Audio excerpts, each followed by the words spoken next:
Olá, amigos de todo o Brasil, um abraço para você. Bem-vindos ao Ponto 3, o nosso espaço de reflexão e aprofundamento aqui na TV Pai Eterno. Vamos refletir sobre um tema importante da nossa sociedade: racismo. É preciso falar sobre racismo.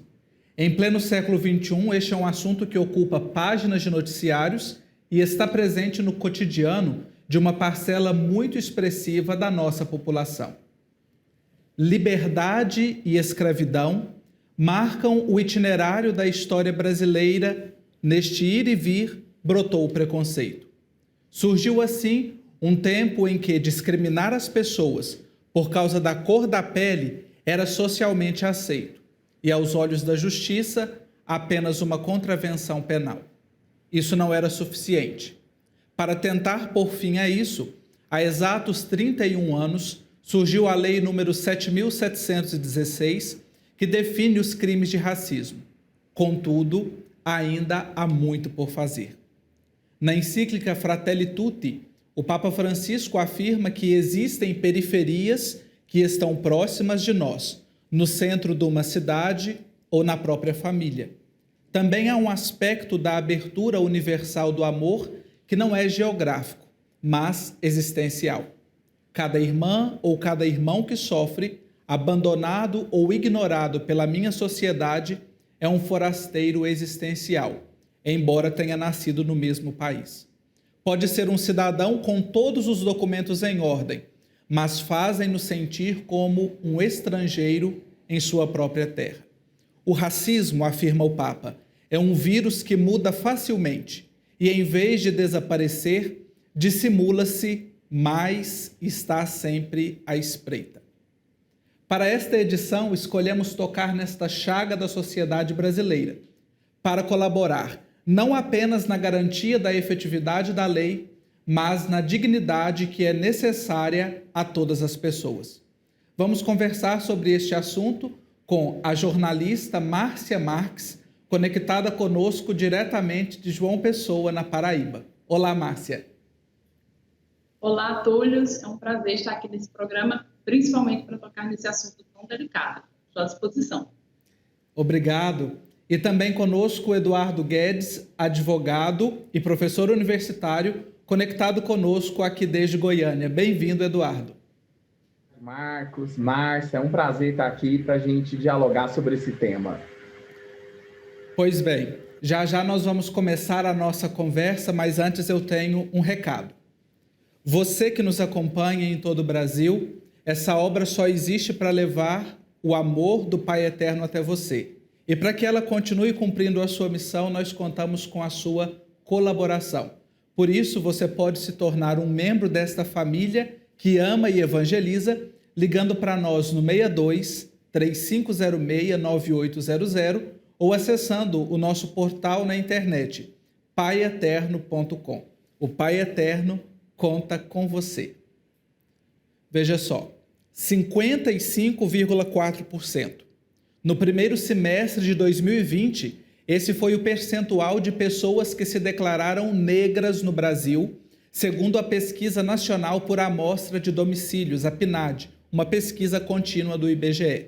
Dos 210 milhões de habitantes do nosso país, 18,2 milhões se assumem como pretos, enquanto 98,7 milhões se declaram pardos.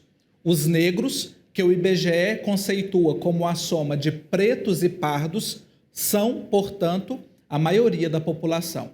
A superioridade nos números, no entanto, ainda não se reflete na sociedade brasileira.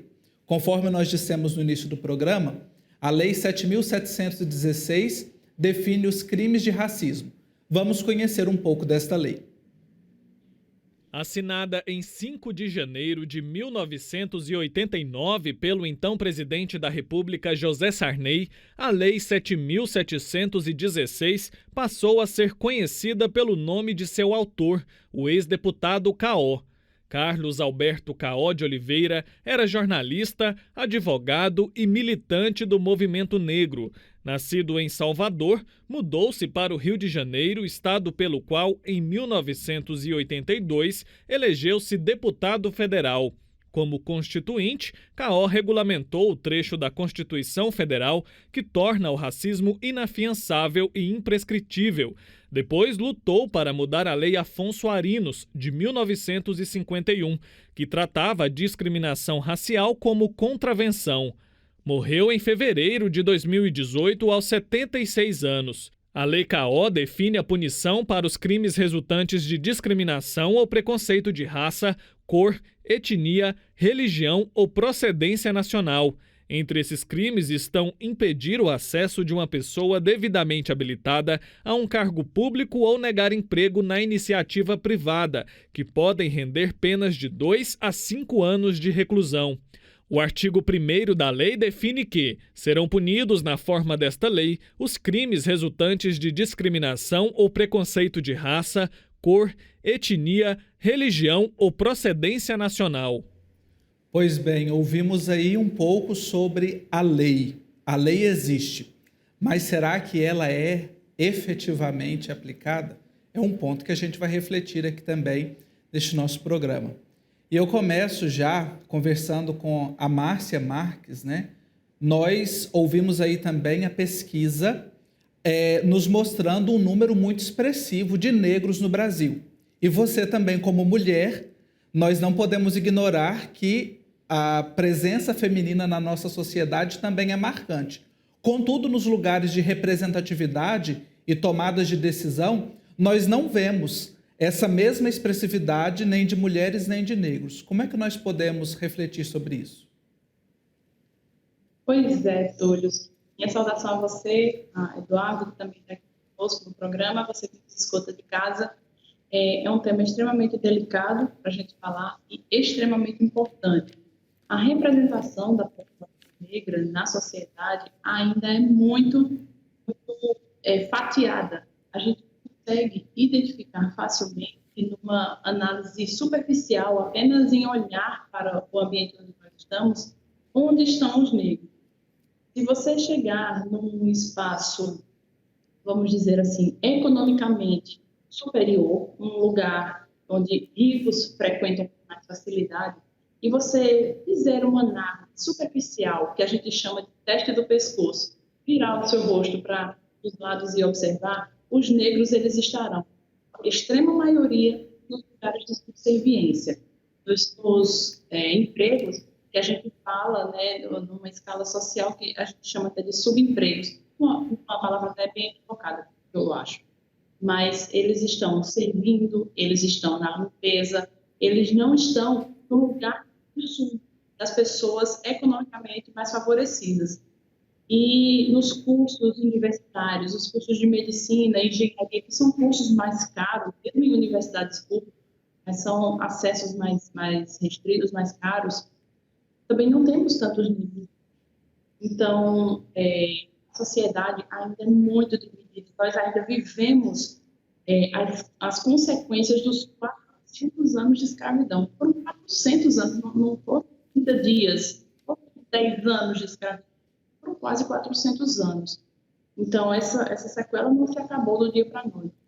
Desde quando os negros receberam a Lei Áurea, a alforria, né, para todos, não foi uma alforria de verdade. Foi uma alforria de fachada, de papel, assinada por pessoas que se sentiram pressionadas, porque o Brasil foi o último país a dar a lei de liberdade do povo negro. Então, assim, hoje em dia, há muito presente essa casa grande e senzala, né, fazendo uma analogia, ainda é muito presente na nossa sociedade. E quando a gente fala de mulheres negras, de liderança e de poder, aqui essa fatia fica muito menor. É um espaço muito longe da realidade das mulheres negras no Brasil. Uhum. Realmente, esta chaga que permanece aberta, historicamente nós tivemos um período muito longo, como bem você pontuou. Agora, nós temos, de um lado, como já dissemos, a lei. E aí temos um advogado que pode nos ajudar a pensar a partir da lei. Eduardo, embora haja uma lei que prevê a punição para crimes de racismo, do ponto de vista legal, o que é preciso para que haja uma efetividade dessa questão? Porque ainda hoje nós vemos muitas situações. Recentemente, aqui em Goiânia, tivemos um caso assustador de um entregador de aplicativo que não pôde ser recebido em um condomínio por uma atitude racista de uma moradora. E assim como esse, nós temos muitíssimos casos. Do ponto de vista legal, como é que a gente pode melhorar? Aí é um grande desafio, né, social a respeito dessa efetividade da lei do racismo. O que acontece no judiciário é que, muitas das vezes, os advogados pegam a situação e conseguem converter para injúria racial, que está no artigo 140 do nosso Código Penal. E essa transferência, tirando da lei do racismo, indo para o artigo 140 do CPC, do Código Penal, você observa que é uma lei mais branda, né? Tem fiança, prescreve, e aí, com isso, você percebe que a situação fica, o jogo vira. A dificuldade, né, dessa efetividade vem de políticas públicas. O Estado é responsável por isso. A gente vive num Estado democrático de direito, que na nossa Constituição elimina qualquer discriminação e preconceito, inclusive no seu próprio preâmbulo, no seu início. E ali nos seus primeiros artigos, do primeiro artigo até o 5º, ele reforça a importância de um país que não tenha nenhuma desigualdade, não prevaleça a discriminação e nem o preconceito.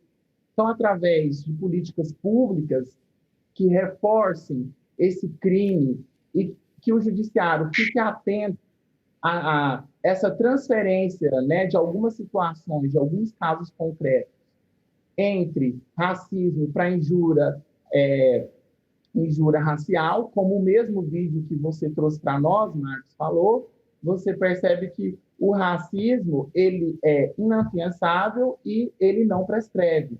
Então, respondendo a sua pergunta, através de políticas públicas, né, um olhar maior para o Estado, a efetividade no nosso país do Estado Democrático de Direito, é importante que a gente tenha aí essa efetividade na lei, no cumprimento, em casos dessas situações. Você relatou um caso muito interessante, que foi do aplicativo, e recentemente também uma jovem, se eu não me engano, Márcia, ela também era jornalista, não me recordo muito bem, mas o dono de um bar pediu para ver o cabelo dela se era um animal.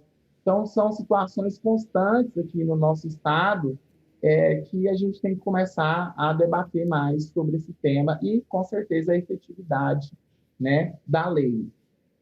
Certo. Nós vimos aí 2 pontos, um ponto de vista histórico, trazido pela Márcia, e um ponto de vista legal, trazido pelo Eduardo. Vamos partir um pouco para lugares de fala. Nós temos, e por isso convidamos a Márcia e o Eduardo, porque estão aqui com a propriedade da fala. E Márcia, enquanto jornalista, comunicadora e também inserida num ambiente eclesial, como a gente ouviu o Papa Francisco na Fratelli Tutti, ele rechaça veementemente o racismo ou quaisquer outras formas de discriminação. Mas nem sempre nós sabemos que funciona dessa forma. Como é que você vê racismo em ambientes eclesiais?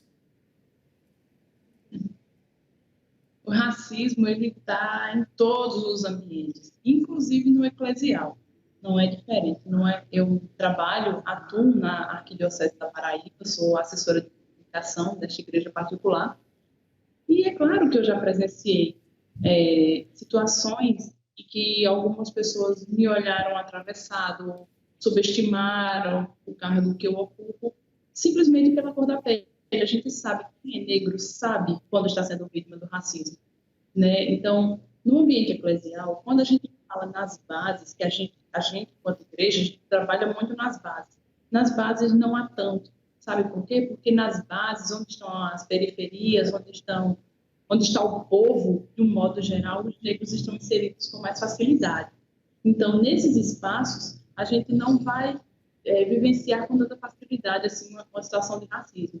Mas como eu ocupo um cargo de chefia, eu já cheguei em algumas situações, em alguns ambientes, né? A gente, quando acompanha o arcebispo, acompanha em alguns ambientes que são um pouco mais restritos, né? Onde tem outras pessoas de outras posições sociais, a gente percebe, sim, os olhares, os questionamentos, a forma de tratar com a pessoa. Então, não tive, esses 2 anos que eu estou aqui na Arquidiocese da Paraíba, eu não vivi ainda uma cena de racismo escancarado, mas de racismo velado.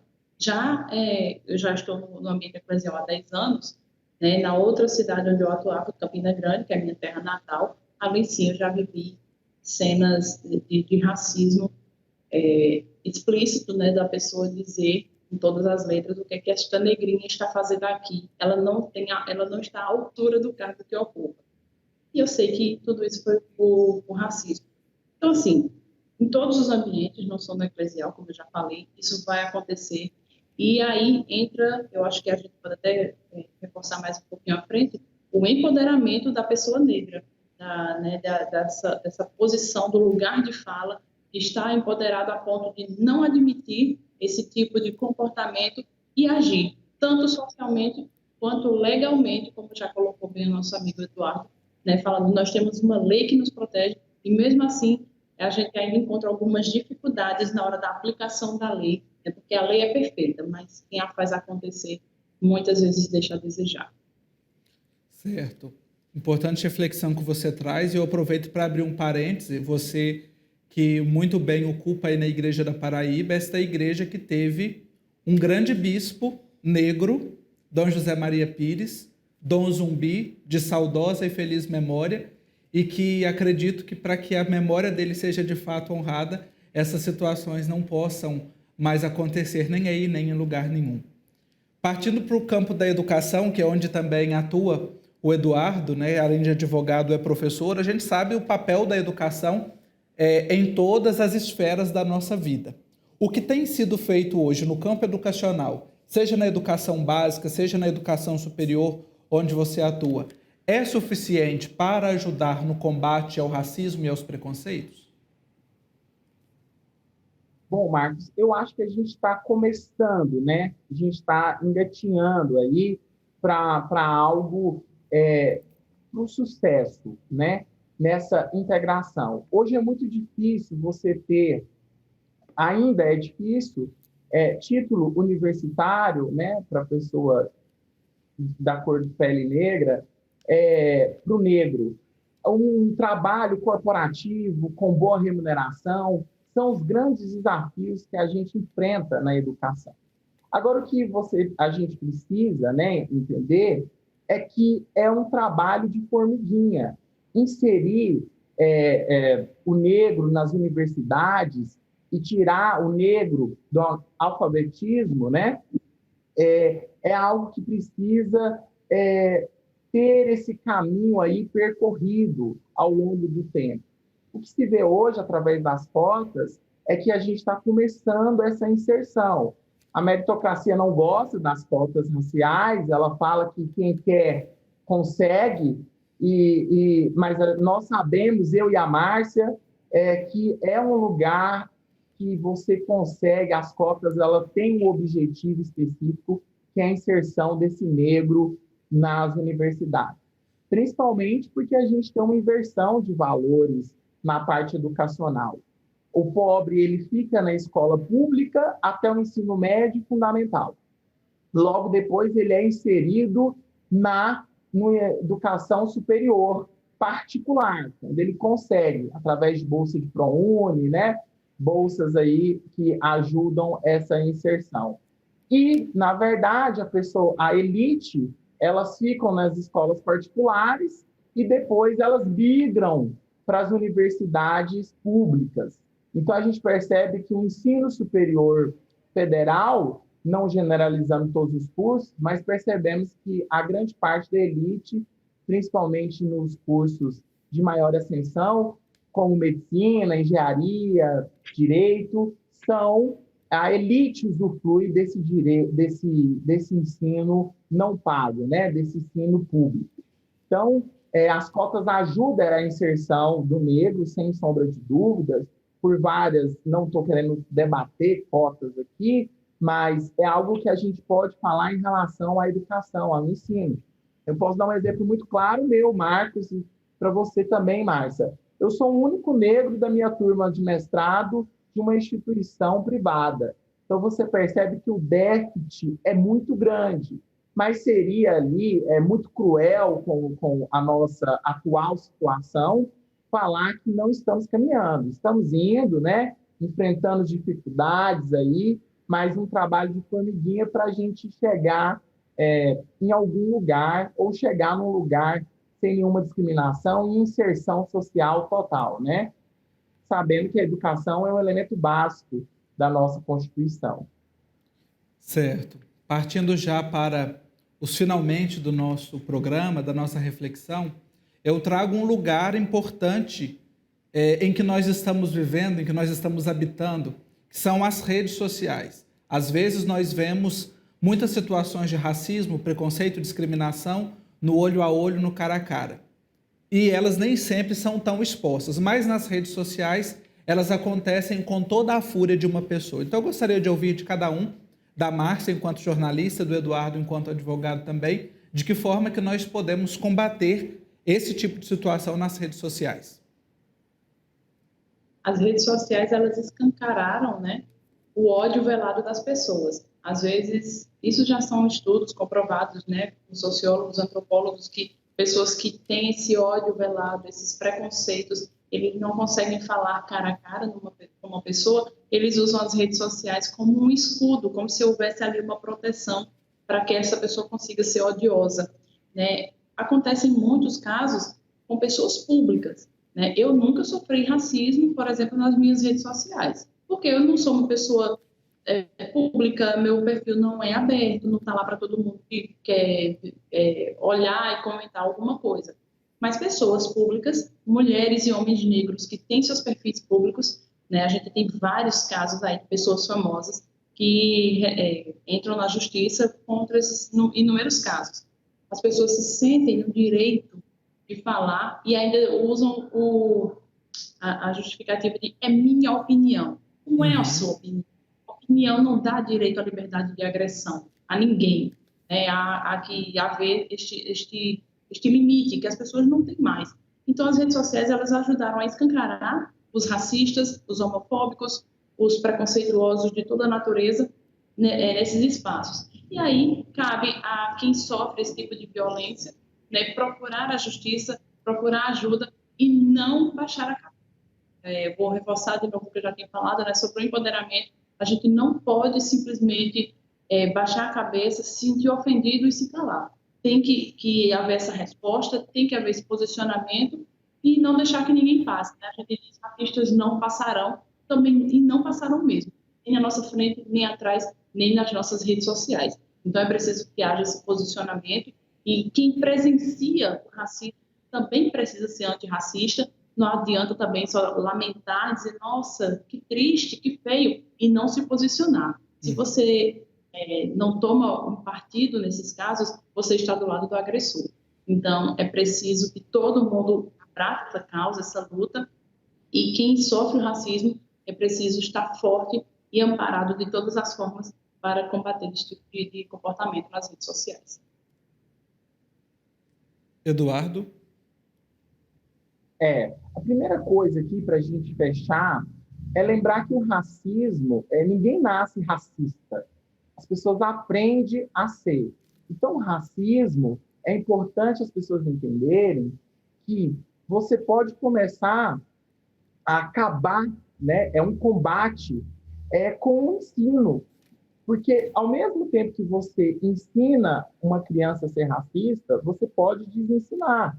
Então, é um trabalho ali para que você não chegue no extremismo, né? De ofensas que acontece, né, com a discriminação e com esse crime. Quando você vai para a rede social, você percebe que é a terra de ninguém. Todo mundo ali expressa a sua opinião e pode sair ileso. Podia. Agora, você percebe que a nossa polícia, não só no estado de Goiás, mas em outros estados também, eles têm buscado ali, fielmente, tentar encontrar essas pessoas para ter aplicabilidade, né, à punição. Então, as pessoas que continuam fazendo isso, é importante se lembrar que elas podem, sim, serem pegas, E as pessoas que sofrem, são vítimas desse crime, elas podem, como a Márcia falou, né, procurar ajuda ir em delegacias especializadas em crimes virtuais, para ver se eles conseguem um amparo, né, nessa situação tão difícil. A ofensa, ela dói. E eu acho que a Márcia vai concordar comigo, Marcos, dói em qualquer pessoa da etnia negra. Então, a gente tem que começar a pensar que não dá para ficar impune. Então, se você sofreu alguma ofensa, né, se você foi vítima de racismo ou de injúria racial, é interessante que você procure os seus direitos para que essa educação, ou melhor dizendo, por minha parte, nessa limitação intelectual, ela não continue crescendo, ela seja sanada. Isso aí. Racismo é o tema de hoje. E para a gente encerrar, nós somos todos irmãos. Não podemos ignorar esta realidade, como também não podemos ignorar que o racismo existe. Talvez seja a pior forma de combatê-lo, talvez seja negar a sua existência. Para isso, do que nós precisamos? Políticas públicas eficientes, precisamos de solidariedade e fraternidade, precisamos empoderar as pessoas.